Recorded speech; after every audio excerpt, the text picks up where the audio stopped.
नमस्कार मित्रांनो, मराठी आणि बॉलिवूड अभिनेता राकेश बापट आणि अभिनेत्री तेजश्री प्रधान यांच्याबद्दल एक मोठी बातमी सोशल मीडियावर व्हायरल झाली होती।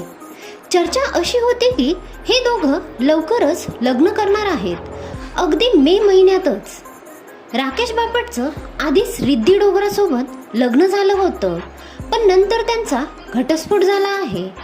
दरम्यान बिग बॉसच्या काळात राकेश आणि तेजश्रीचं नाव एकत्र जोडलं गेलं आणि लग्नाच्या अफवांना उधाण आलं।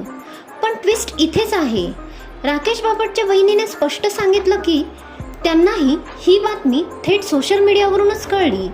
म्हणजेच हे लग्न वगैरे काहीच ठरलेलं नव्हतं, सगळ्या फक्त अफवा होत्या। तर मित्रांनो, अशा व्हायरल बातम्यांवर विश्वास ठेवण्याआधी थोडं थांबा। अशाच अपडेटसाठी चॅनलला सबस्क्राईब करा। धन्यवाद।